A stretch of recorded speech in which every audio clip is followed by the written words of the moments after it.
देखा था। कंस ने एक राक्षस भेजा था बक्षासुर, जो कंस का चचेरा भाई था।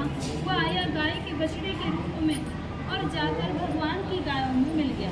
भगवान ने देखा ये तो कोई राक्षस है, तो भगवान ने उसका वध कर दिया। तो बाल बाल कहने लगे, कन्हैया तुमने गाय के बछड़े की हत्या कर दी, तू बहुत हत्यारा हो गया, तुझे सभी तीर्थों का स्नान करना है। तो ठाकुर जी ने सभी तीर्थों को यहीं पर बुलाया। बाहर एक कुआं है सामने, उसे अपनी बंसी से प्रकट किया, उसमें विराजमान हुए। तो सभी तीर्थों ने अपना रूप करके भगवान को स्नान कराया।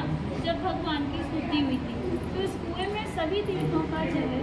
जब कभी भी सोमवतिया अमावस्या होती है तो उस दिन इस कुएं का जल सफेद हो जाता है। जिन माता बहनाओं की संतान नहीं होती हो, गर्भ खंडित हो जाते हो, तो यहाँ आकर इस कुएं में स्नान करें, इस मंदिर में मनोकामना बोले तो उन्हें संतान की प्राप्ति होगी। दूसरी लीला है राधा कृष्ण के विवाह की, जो कि बहुत से भक्तों को नहीं पता कि राधा कृष्ण की शादी हुई है। पता इसलिए नहीं क्योंकि ज्यादातर भक्त भागवत सुनते हैं और भागवत में इसके बारे में कोई जानकारी नहीं आती। हमारे 18 पुराण हैं, उनमें से एक आता है ब्रह्म वैवर्त पुराण। उसमें दिया हुआ है कि एक दिन नंद बाबा कान्हा जी को अपनी गोद में लेकर यहाँ भांडीर वन में गाय चराने के लिए आए। गाय चराते चराते अचानक से मौसम खराब होने लगा, आंधी तूफान आने लगा, जोर जोर से बारिश होने लगी। तूफान की वजह से पेड़ की डालियाँ टूटने लगी। तो नंद बाबा घबरा गए कि मैं अपनी गायों को लेकर कैसे पहुँचूंगा घर, अगर नहीं जाऊंगा तो इस छोटे से बालक का क्या करूं। ऐसे सोच विचार कर रहे थे। तभी बहुत जोर से बिजली की कड़कड़ाहट उठी, तो उससे भयभीत होकर कान्हा जी रोने लगे और नंद बाबा के कंठ को पकड़ लिया। जब कान्हा जी रोने लगे तो वहाँ पर दिव्य वेश में राधा रानी प्रकट हुई, जिन्होंने नीले वस्त्र पहन रखे थे, नीलमणि का मुकुट धारण कर रखा था और नील कमल को हाथ में लेके चली आ रही है। उन्हें आंधी तूफान बारिश का कोई भय नहीं। जब नंद बाबा की उन पर नजर पड़ी तो उन्होंने देखा कि उनके चेहरे पे करोड़ों सूर्यों के समान प्रकाश था, जिसे नंद बाबा सहन नहीं कर पाए और वहीं पर मूर्छित होकर गिर गए। तो राधा रानी सोचने लगी कि बाबा तो मेरे इस तेज को नहीं सह पाए, उस तेज को शांत करती हैं और साधारण वेश में जाके नंद बाबा के पास खड़ी हो गई। जब नंद बाबा की मूर्छा जगी तो वो पहचान गए थे कि ये तो स्वयं राधा रानी है। तो उन्होंने उनकी स्तुति करी।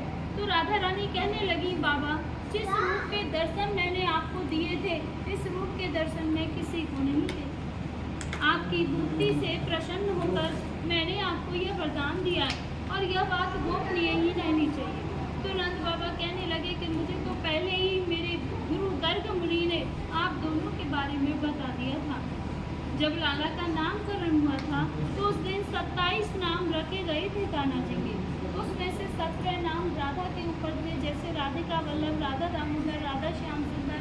तो नंद बाबा कहने लगे, गुरुदेव ये राधा कौन है जो तुम बार बार मेरे लाला के आगे राधा शब्द जोड़ते हो? तो उन्होंने बताया कि ये वृषभान की बेटी है, आदिशक्ति है, इसका नाम राधा है। तेरे लाला का विवाह राधा के साथ में होगा, उसमें न तू होगा न वृषभान होगा, ये तो केवल देवताओं के मध्य में होगा और भांडीर वन में होगा। तो नंद बाबा कहने लगे कि मुझे यह सब पहले ही मेरे गुरु गर्ग मुनि ने बता दिया था और मुझे यह भी पता है कि तुम यहाँ किस उद्देश्य से आई हो, क्योंकि आज वो दिन आ गया है और आपकी धरोहर मेरे पास। कान्हा जी को उनकी गोद में देते हैं, बोले आप अपनी धरोहर को पकड़ो और अपना मनोरथ सिद्ध करने के बाद मेरे लाला को कुशल पूर्वक यशोदा मैया को लौटा देना। तो राधा रानी कान्हा जी को अपनी गोद में लेती है। गोद में लेके जब यहाँ इस स्थान पर प्रवेश करती हैं तो यहाँ आते ही कान्हा जी अपनी माया से किशोर अवस्था में हो जाते हैं। फिर उनकी माया से यहाँ पे एक सहस्त्रों खम्भों का मंडप प्रकट हुआ। सहस्त्रों माने हजारों खम्भों का। उसमें सभी खम्भे सोने के थे जो रत्न मोतियों से सुशोभित हो रहे थे। बीच में एक सिंहासन था, वह भी सोने का था, जिस पर चढ़ने के लिए 7 सीढ़ियाँ थी। तो राधा कृष्ण दोनों उस सिंहासन पर विराजमान हुए। तभी ब्रह्मलोक से ब्रह्मा जी आते और अपने कमंडल में से जल लेकर राधा रानी के श्री चरण कमलों को धोते और उनसे उनके चरणों की भक्ति का प्रदान प्राप्त करते। फिर पूरी वैदिक रीति से उन दोनों का विवाह कराने लगे। तो विवाह में जैसे ही वेद मंत्रों का उच्चारण शुरू किया तो उसकी ध्वनि आकाश में गूंजने लगी। ध्वनि सुन के सभी देवी देवता गए और देखकर बड़े प्रसन्न हुए कि आज तो ठाकुर जी का विवाह हो रहा है। पुष्प वर्षा करने लगे उनके ऊपर। विवाह में सारी रीतियाँ हुई थी, जैसे वेद मंत्रों की, हवन की, फेराओं की। तो लास्ट में विधि होती है मांग में सिंदूर भरने की। जब तक सिंदूर नहीं भरा जाता शादी मान्य नहीं होती है। तो आप यहाँ ध्यान से दर्शन करो। यहाँ पर ठाकुर जी राधा रानी की मांग में सिंदूर भरते हुए। हाथ देखो, ठाकुर जी का हाथ राधा रानी के सिर के ऊपर है, ऐसे चुटकी बनी हुई हाथ में इस तरीके से। ये पूरे विश्व का एक ही मंदिर है जो भगवान के से अद्भुत शादी के दर्शन यहाँ भांडीर वन में होते हैं। नहीं तो जहाँ भी दर्शन करोगे बंसी बजाते हुए करोगे। यहाँ पे ठाकुर जी के हाथ में बंसी नहीं है।